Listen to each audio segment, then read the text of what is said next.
Esta mañana quiero hablarle del tema de un fundamento sólido, el Evangelio bíblico, y quiero obviamente ir a través de varios versículos acá, especialmente Efesios 2 del 8 al 9, 1 Corintios 15 del 1 al 4 y Juan 15, 5, pero a medida que vamos desarrollando el mensaje, pues vamos a ir usando también otros versículos de la Biblia.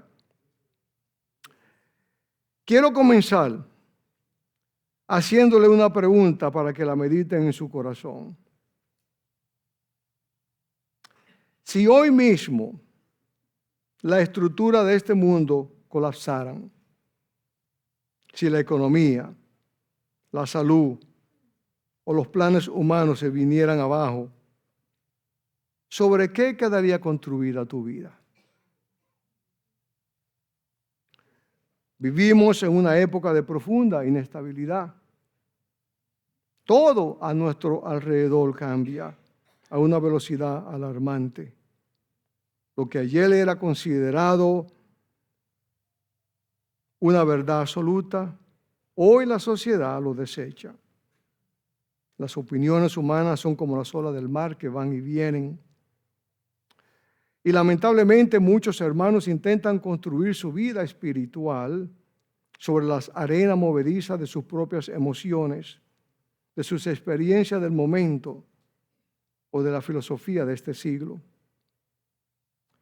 Pero la palabra de Dios nos enseña que cuando vienen las tormentas, las crisis y las pruebas, lo único que va a sostener al Hijo de Dios es la calidad de su fundamento espiritual. Hoy, mi amada iglesia, te invito a que revisemos juntos nuestros cimientos espirituales. Vamos a hablar sobre el fundamento más sólido que existe, el Evangelio de la Biblia. El Señor Jesús fue muy claro y contundente en el Evangelio según San Juan, capítulo 15, versículo 5, cuando nos dijo: yo soy la vid, vosotros los pámpanos. El que permanece en mí y yo en él, éste lleva mucho fruto, porque separado de mí nada podéis hacer. Separado de él nada, absolutamente nada podemos hacer. Sin un entendimiento claro, profundo y correcto del Evangelio de Salvación, cualquier esfuerzo humano que hagamos en la iglesia o en nuestra vida diaria será en vano. Hoy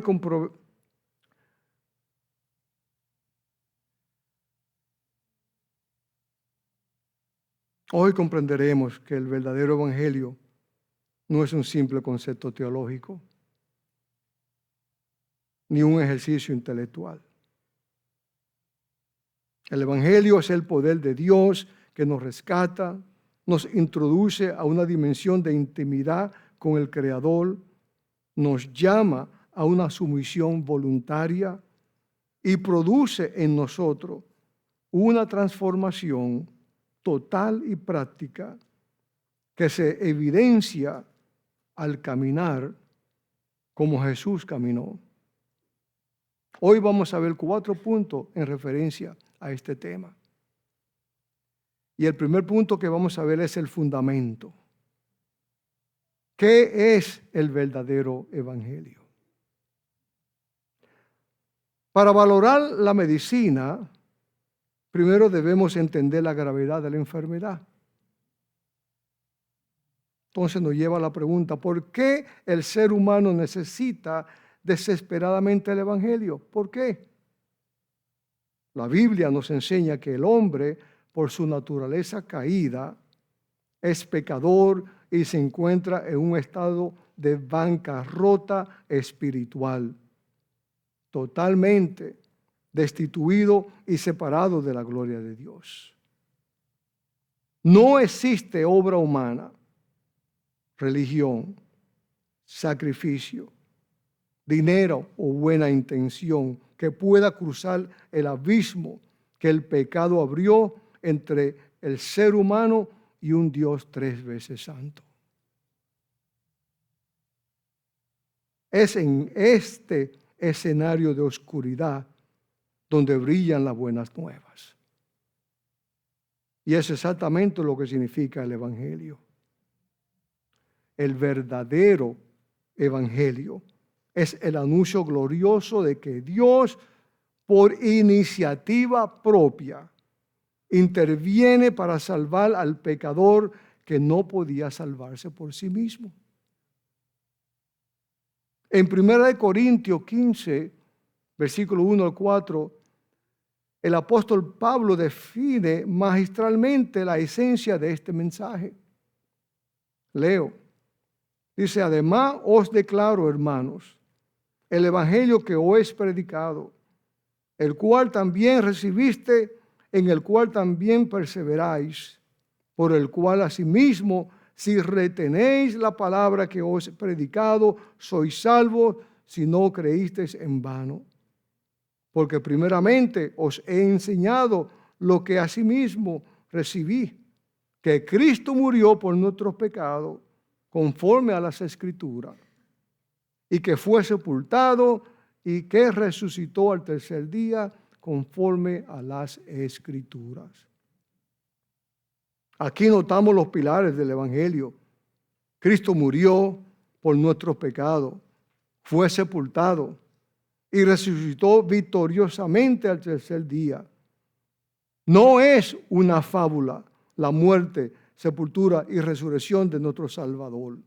Ocurrió en la historia y fue conforme a las Escrituras de Dios. En su infinita misericordia proveyó el remedio perfecto, un sustituto. Jesús tomó tu lugar, mi lugar en la cruz. Cargó con la ira que nosotros merecíamos y pagó el castigo completo por nuestras rebeliones. Por eso la salvación es un regalo inmerecido. No se compra, no se gana, no se hereda por tener padres cristianos, ni se obtiene por acumular buenas obras. El apóstol Pablo lo dejó firmemente asentado en Efesios 2, del 8 al 9, diciendo, porque por gracia sois salvos por medio de la fe. Y esto no de vosotros, pues es don de Dios, no por obra, para que nadie se gloríe. Amada iglesia, necesitamos meditar esto en nuestros corazones. La salvación es en Cristo, no es por obras. No la podemos ganar y jamás merecerla. Es un don, un regalo soberano de Dios.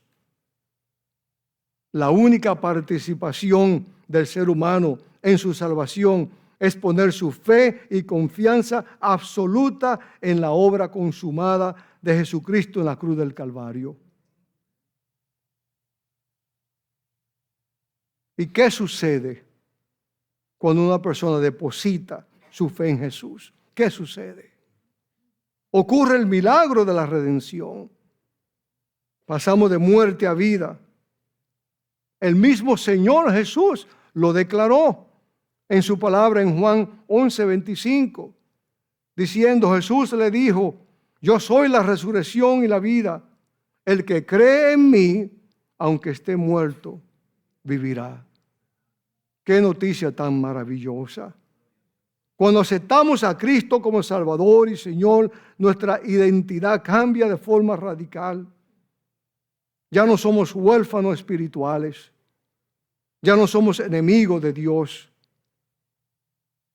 En Efesios 2:19 vemos que dice así la palabra, así que ya no sois extranjeros ni advenedizos, sino conciudadanos de los santos y miembros de la familia de Dios.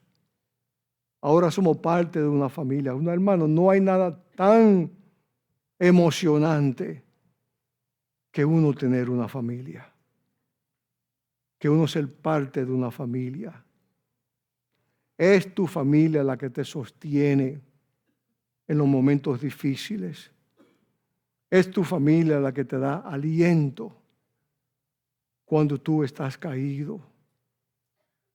La familia, especialmente la familia de Dios, es maravilloso.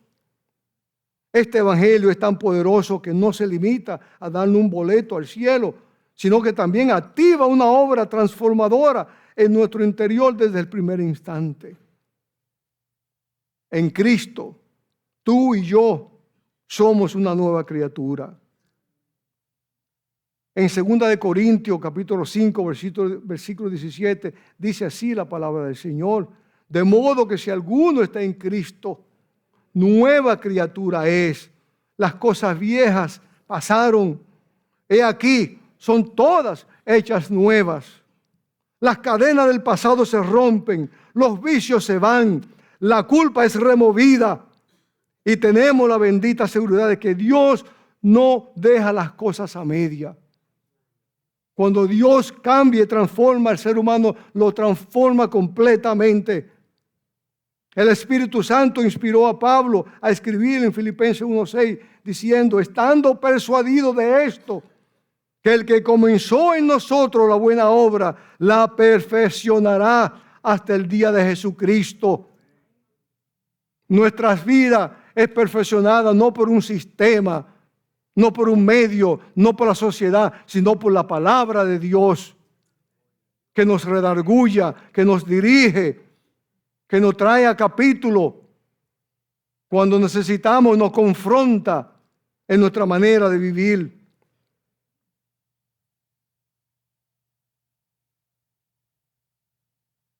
El mismo Dios que te salvó es el mismo Dios que te sostendrá y te santificará día tras día.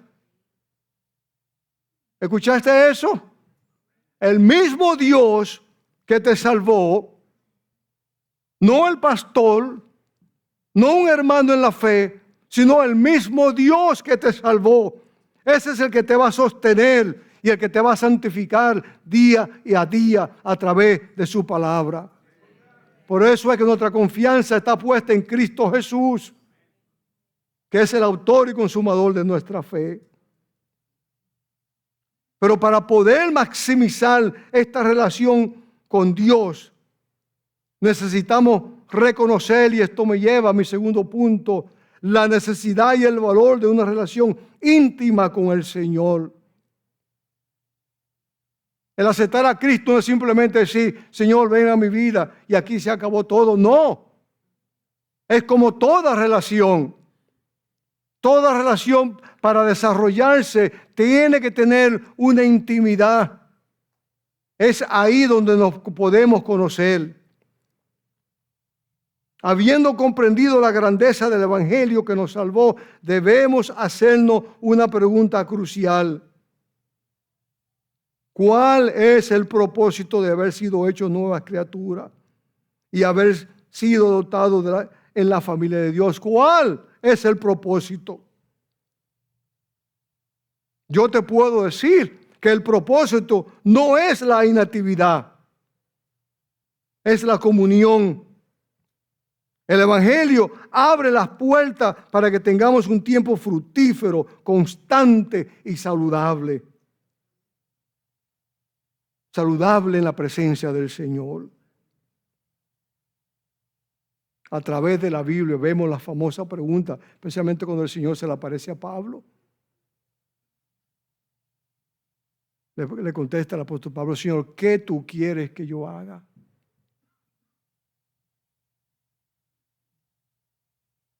El cristiano no puede darse el lujo de ser inactivo. No hay tal cosa. En la iglesia de Dios hay trabajo que hacer. Y todos somos llamados a trabajar en la casa de Dios. Absolutamente todos. Sí es cierto que Dios dota a hermanos y a hermanas de habilidades, de capacitadas, pero todo el llamado es para toda la iglesia. Miremos lo que el salmista declara en el Salmo 16:11. Dice: me mostrará la senda de la vida En tu presencia hay plenitud de gozo, delicias a tu diestra para siempre.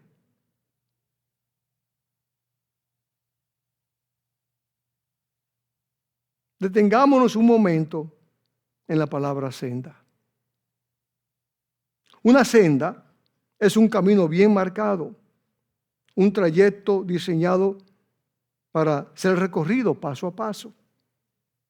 Dios no nos ha dejado a la deriva para ver cómo nos arreglamos. Nuestro Dios es un Dios intencional, que entiende muchas veces nuestras debilidades y no nos deja a la deriva. Él nos muestra el camino y nota dónde se encuentra la verdadera felicidad. ¿Quieres saber? Aquí lo dice. En tu presencia hay plenitud de gozo.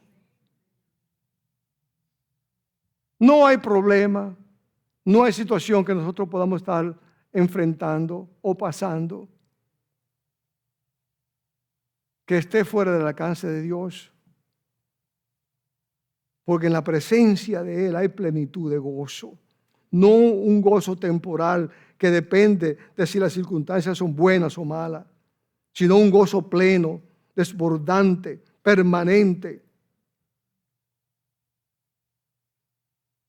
Es tan así, Dios nos ama tanto, que Él, sabiendo ya todas estas cosas, sabiendo nuestras limitaciones, nos dice en su palabra en Efesios 2:10, dice que somos hechura suya, creado en Cristo Jesús, para buenas obras, la cual ya Él ha preparado de antemano para que nosotros podamos andar en ella.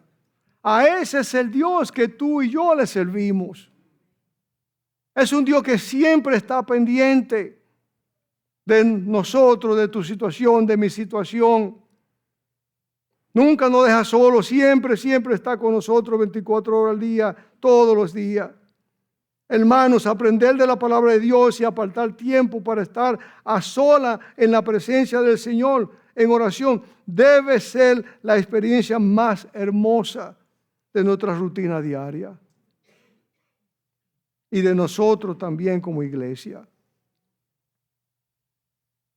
Una vida espiritual sana y vigorosa nos lleva a pasar tiempo de calidad con el Señor, al que amamos con todo nuestro ser. Quiero que reflexionemos un poco en esto. Hemos pensado detenidamente que el Dios soberano, el creador del universo, decidió por su gracia que su Santo Espíritu more dentro de ti y de mí. Hemos pensado la grandeza de eso, que el Espíritu Santo de Dios mora en tu vida, en mi vida y en la vida de todo hijo y hija de Dios. Muchas veces caminamos y ni siquiera entendemos esas cosas. El creador del universo decidió por su gracia que su Espíritu Santo more dentro de ti. Tengo grande y hermosa noticia. Y es que quiero decirte en esta mañana que si eres un hijo o una hija de Dios, el Espíritu Santo habita en nosotros, mi amada iglesia. Ha sido sellado, ha sido comprado, no por ningún mérito propio, no por ningún precio, porque no pudimos ni siquiera pagar. No hay cero suficiente en este mundo que pueda adquirir lo que es tener la salvación de en Cristo Jesús. No lo hay. Es gratuita. Le costó a Cristo toda su vida, a nosotros simplemente nos cuesta una decisión de fe. Jesús nos prometió en Juan 16, del versículo 13 al 15, dice: pero cuando venga el Espíritu de verdad, Él os guiará a toda la verdad, porque no hablará por su propia cuenta, sino que hablará todo lo que oyere y os hará saber las cosas que habrán de venir. Él me glorificará, porque tomará de lo mío y os lo hará saber. Todo lo que tiene el Padre es mío. Por eso dijo que tomará de lo mío y os hará saber. Amada iglesia, esto es extraordinario. El Consolador está en nosotros para enseñarnos, guiarnos y revelarnos el corazón de Cristo. Sin embargo, corremos un grave peligro. A veces lo sabemos en forma intelectual, pero no lo experimentamos en el día a día. Sí conocemos la doctrina del Espíritu Santo, pero no vivimos en la comunión del Espíritu Santo. Nos preguntamos, ¿por qué ocurre eso? Simplemente porque nos falta una intimidad más estrecha con Dios. En la oración intercesora de Jesús, en Juan 17:3, Él define la vida eterna con estas palabras. Y esta es la vida eterna, que te conozcan a ti, el único Dios verdadero, y a Jesucristo, a quien has enviado. La vida eterna no es solo duración de tiempo, es calidad de relación. Es conocerle a Él. Aquí viene mi próxima pregunta, y una pregunta directa e íntima. ¿Te entusiasma verdaderamente estar a sola con el Señor? ¿Te entusiasma? ¿Anhelamos que llegue el momento del devocional, de cerrar la puerta del cuarto y buscar su rostro? Amados, me temo que si el entusiasmo espiritual fuera un requisito biológico para seguir respirando, me temo que muchos de nosotros ya habíamos partido a la patria celestial. A veces arrastramos los pies para ir a la iglesia. Nos da pereza orar 10 minutos. Leemos la Biblia por obligación.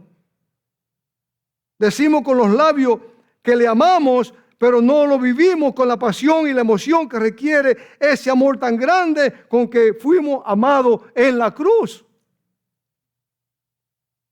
Y como no lo vivimos con ardor, mucho menos vamos a tener el deseo de compartirlo con los que están perdiéndose ahí afuera. Muchos hermanos dicen, y con justa razón, hermano, lo más importante es tener un testimonio íntegro que respalde lo que creemos. Estamos totalmente de acuerdo con esa definición. El testimonio es vital. Pero en nuestras vidas cristianas debe haber un equilibrio perfecto entre nuestras convicciones doctrinales más profundas y la emoción santa que nos produce vivir lo que predicamos. No podemos ser cristianos fríos, secos y aburridos. Nuestro testimonio debe estar encendido por la pasión de nuestro amor a Cristo Jesús. La iglesia debe de convertirse en la antagonista de esta sociedad e infundir el amor de Cristo. Y esto me lleva a mi tercer fundamento espiritual. Y es conocer a Dios significa someterse a Él.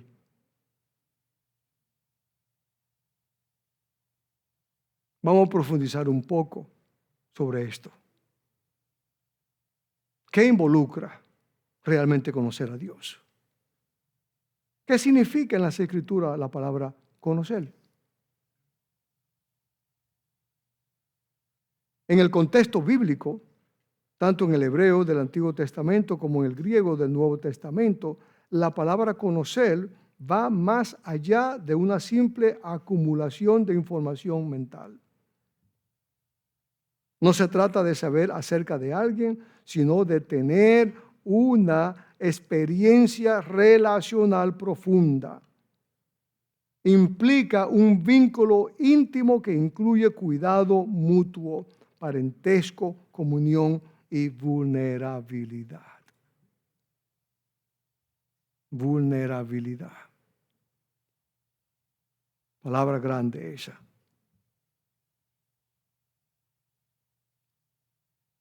Ninguna relación puede sostenerse o puede ser real hasta que la persona no sea vulnerable. Y lo interesante es, dentro de todo esto, que pensamos que si yo no le digo la cosa a Dios, Él no la va a saber. Mire qué ingenuos somos nosotros. Bueno, Tomás, como yo no lo confieso, pues el Señor me lo deja pasar.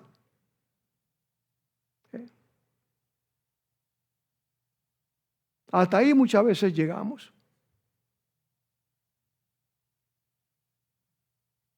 A creyendo esas mentiras. ¿Qué podemos nosotros esconder de Dios? A ver, ¿qué? ¿Qué puedes tú esconder de Dios? ¿Qué puedo yo esconder de Dios? Absolutamente nada.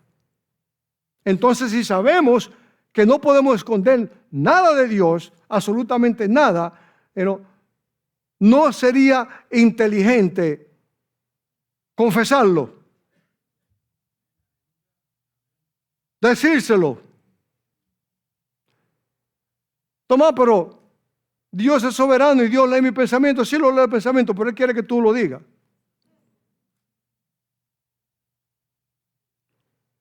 Porque con la boca se confiesa. Y algo sucede cuando el ser humano abre la boca, para bien o para mal.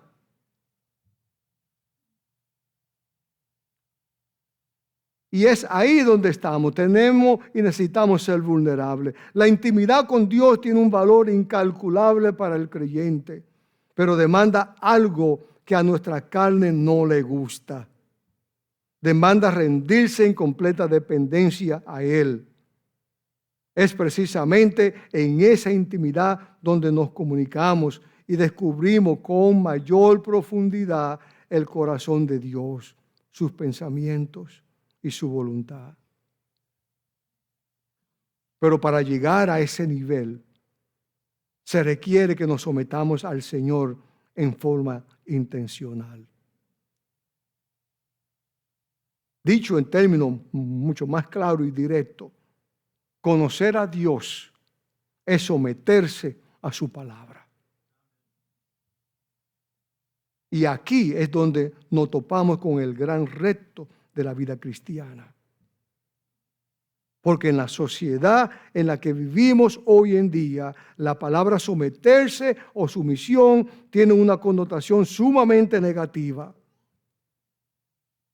El mundo nos enseña a ser independientes. Yo no necesito de nadie. Yo soy totalmente independiente. Yo hago mi propia ley, mis propias normas. Nos enseña a ser nuestros propios jefes. A mí nadie me tiene que decir nada. ¿Okay? Nadie me tiene que dar órdenes. Nos enseña a hacer lo que nos dicta el corazón. Bueno, ¿qué tú quieres, hermano?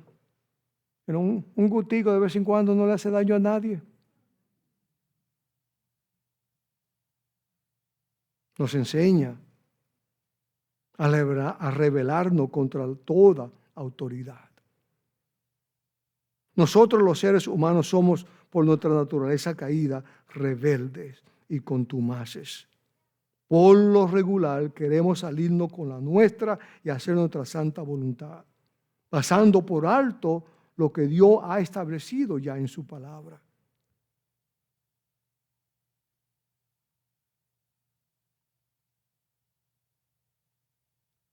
En la historia bíblica y la experiencia nos demuestran que la rebeldía humana siempre, sin excepción, termina en caos, dolor y destrucción. Hay varios ejemplos en la Biblia, pero simplemente quiero traerle a colación la vida del rey Usías y del rey Saúl, dictada en 2 de Crónicas 26 para el rey Usías y en 1 de Samuel, empezando del capítulo 9 hasta el 31, para el rey Saúl respectivamente. Ambos enaltecieron su corazón para su propia ruina. ¿Cuál fue el resultado de su falta de sumisión? Ambos perdieron su reino. Uno quedó leproso hasta el día de su muerte, apartado de la casa del Señor completamente, y el otro murió en manos de los filisteos, que eran los enemigos del pueblo de Dios. Miremos también el ámbito cotidiano. ¿Cuántos problemas, divisiones y divorcios se producen en los matrimonios por la falta de sumisión a los principios divinos? Cuando ambas partes insisten tercamente en hacer su propia voluntad y sus deseos se oponen, aparece el conflicto destructivo. El gran unificador del hogar y de la vida de un creyente debe ser la sumisión voluntaria a Dios a través de su palabra.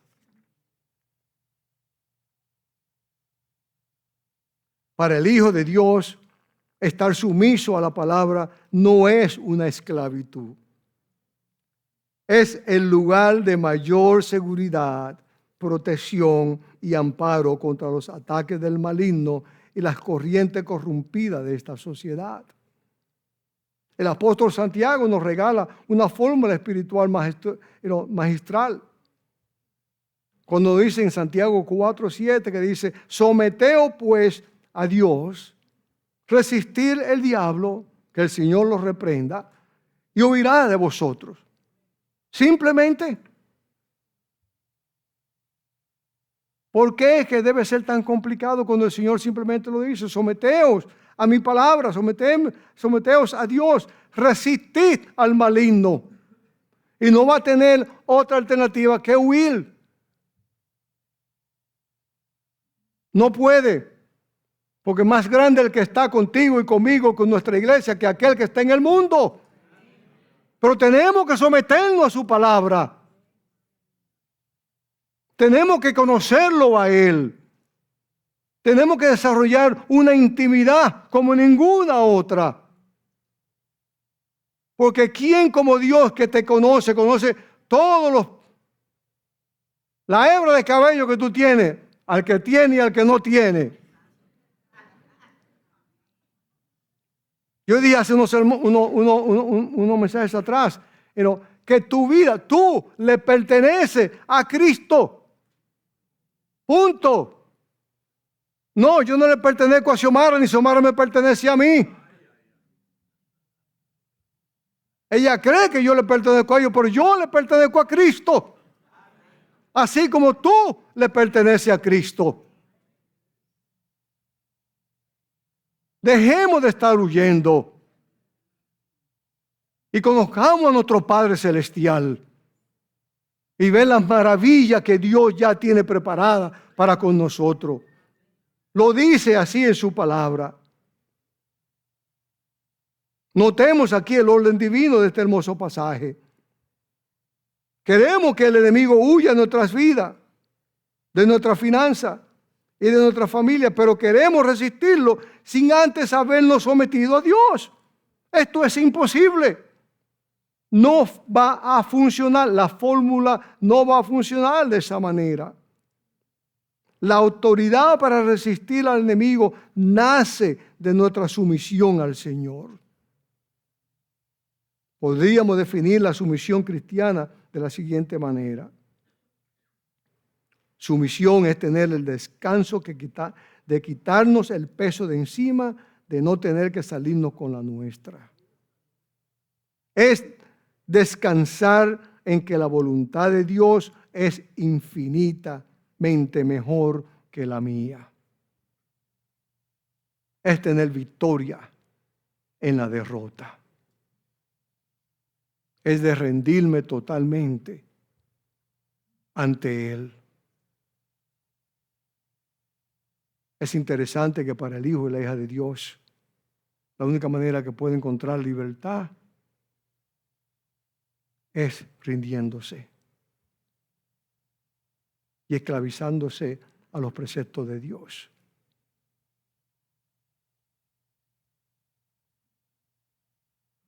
Por eso nuestro clamor diario debe alinearse con la oración modelo que Jesús nos dejó en Mateo 6:10, que dice: venga tu reino, hágase tu voluntad como en el cielo, así también como en la tierra. Y eso me lleva a mi cuarto y último punto de fundamento espiritual, que es la relación con Dios y la transformación total del creyente. Cuando un creyente entiende el Evangelio, cultiva una relación íntima con el Señor y somete su vida a su palabra. Cuando esto ocurre, ocurre algo inevitable. Se desata un proceso de transformación total. En todo el Nuevo Testamento encontramos evidencias de que caminar de cerca con Dios produce un cambio profundo, visible e irreversible en todas las áreas del Hijo de Dios. No podemos decir que tenemos comunión con Dios y seguir siendo los mismos mentirosos, los mismos rencorosos o los mismos orgullosos que antes.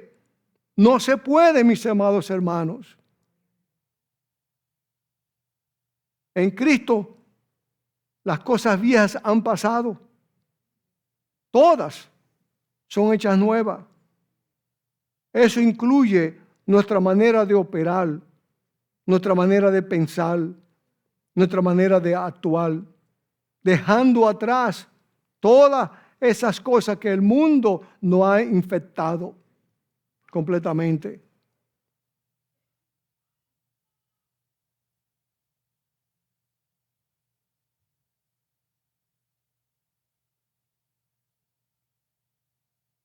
El apóstol Pablo lo expresa de una manera magistral en su carta a los Romanos, capítulo 12, versículo 1 al 2.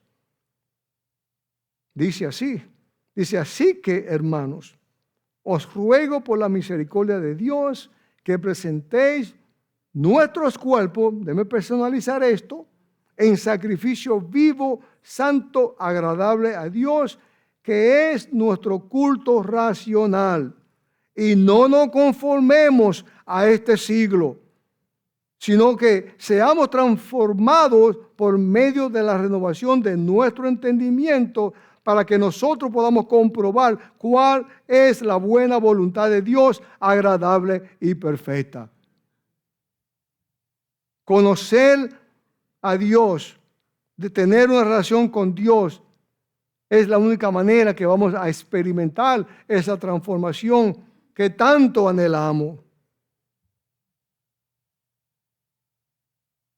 Pongamos atención aquí. Pablo se enfoca de manera directa en la mente y en la necesidad de su transformación. La mente. ¿Por qué? Porque la mente humana, no renovada, tiende a crear sus propios dioses. Como el Dios de no tengo suficiente tiempo. El Dios de estoy sumamente ocupado y por eso. Y por ahí sigue la carretera. Cuando el ser humano está separado de Dios, su entendimiento se entenebrece y termina desarrollando un concepto muy bajo y distorsionado de quién es Dios. Necesitamos que nuestra mente sea lavada y renovada por el poder de la palabra para poder discernir y comprobar la buena y agradable y perfecta voluntad de Dios. Todo esto nos lleva a una pregunta práctica que todos debemos de hacernos hoy. ¿Cómo entonces debemos caminar con Dios para lograr esa transformación completa que la palabra de Dios dice? ¿Cómo? ¿Cómo, hermano Tomás? ¿Qué tenemos que hacer? La respuesta es sencilla pero profunda. El modelo perfecto de relación, sumisión, transformación, lo encontramos en una sola persona, en Jesús. Cristo vivió, caminó y modeló para nosotros una relación perfecta con Dios Padre.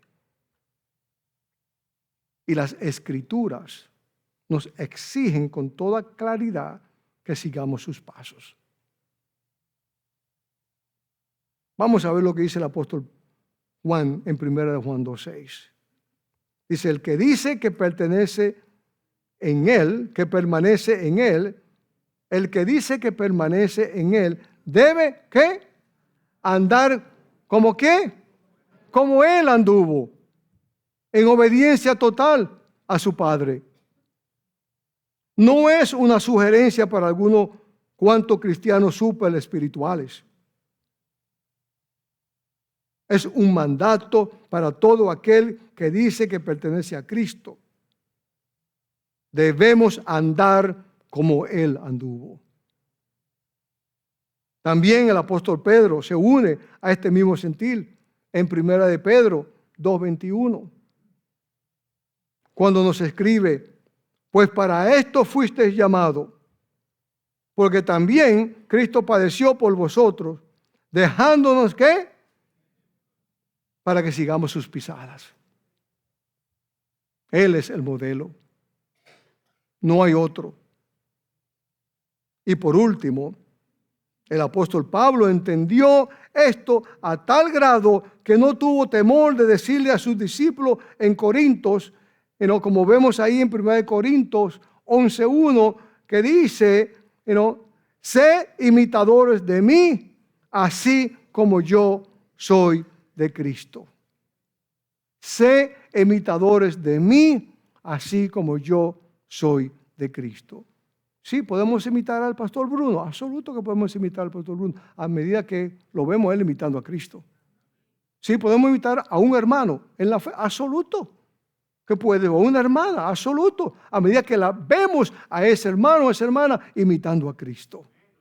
Sabiendo siempre que nuestra mirada está puesta en Cristo Jesús, el autor y consumador de nuestra fe. Pero sí hay hermanos que son dignos de imitación. Para el hijo y la hija de Dios no hay un plan B. No lo hay. El único plan que hay es imitar a Cristo, simple y llanamente. Entonces, amada iglesia, ¿qué significa en el día a día ser un imitador de Cristo? Significa andar en nueva vida, dejando atrás de una vez por todas al viejo hombre con sus prácticas pecaminosas.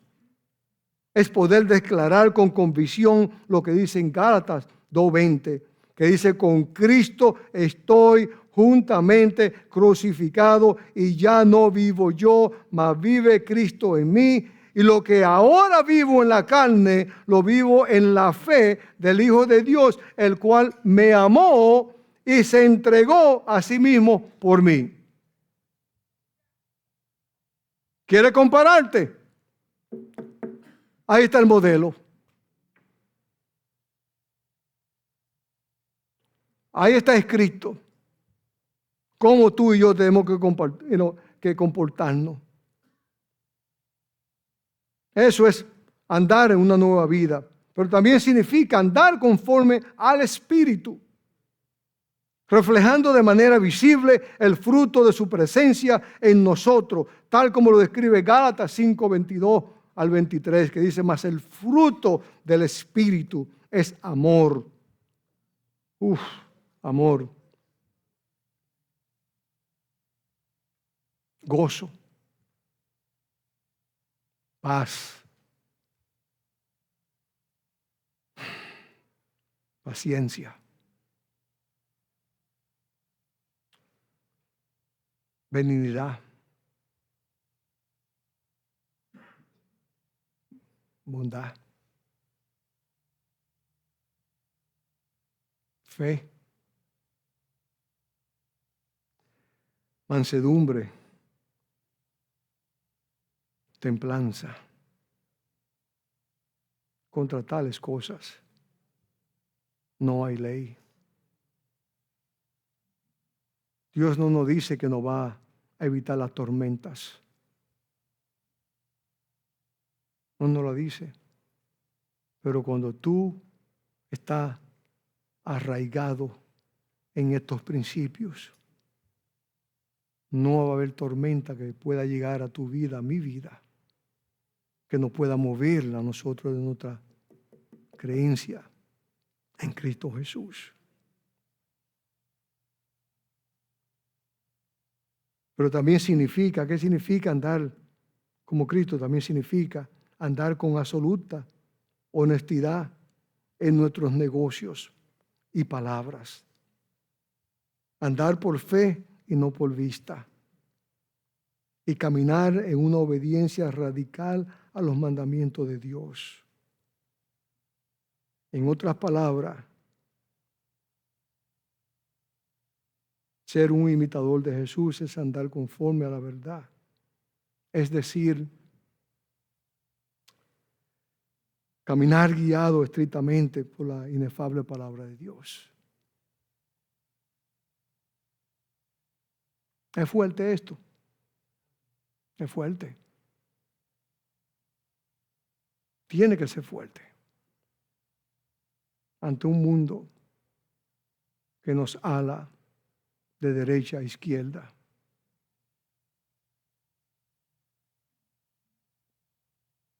Nos reta. Pone a prueba nuestras convicciones en el diario vivir. Pero sí vale la pena. Todo lo que es bueno es siempre difícil.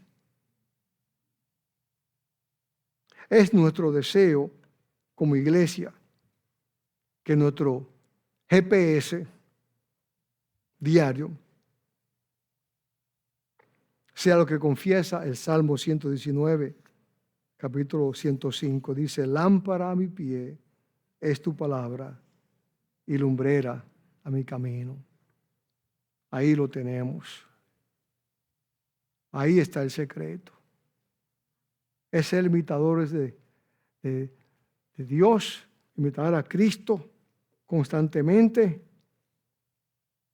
y dejar que su palabra sea lámpara a nuestros pies y lumbrera a nuestros caminos. En conclusión, concluyo esta mañana con este mensaje. Hemos recorrido el camino completo en esta mañana. Hemos visto que nuestro único fundamento sólido es el verdadero evangelio bíblico. La maravillosa noticia de que somos salvos por gracia mediante la fe en el sacrificio y la resurrección de Cristo Jesús. Pero este fundamento no es para que nos quedemos estáticos. Nos ha sido dado para construir sobre él una vida de intimidad profunda, emocionante y apasionada con nuestro Salvador. Una intimidad que se traduce en una sumisión gozosa a su palabra, rindiendo nuestro orgullo y nuestra voluntad a los pies del Señor. Y finalmente, esta sumisión es la que desata una transformación total en nuestras mentes y corazones, permitiéndonos caminar en este mundo, reflejando el carácter de Jesús y alumbrando el camino a otros a través de las Escrituras. Hoy te invitamos a que puedas renovar tu altar de oración, a que someta aquellas áreas de tu vida que aún quedan, la rebeldía, la falta de fe, y a pedirle al Espíritu Santo que encienda en ti una pasión ardiente para que podamos andar como Jesús anduvo. Vamos a orar.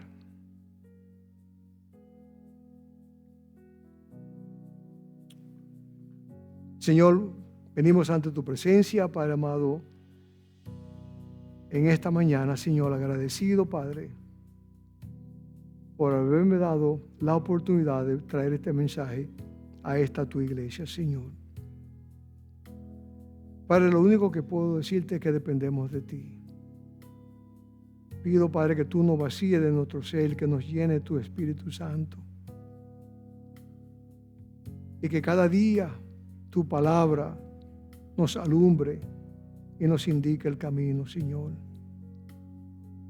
Que no importa las circunstancias, las situaciones, los motivos, para que en ti podamos encontrar refugio, que podamos buscarte a ti en todo tiempo y en todo momento. Que te conozcamos a ti,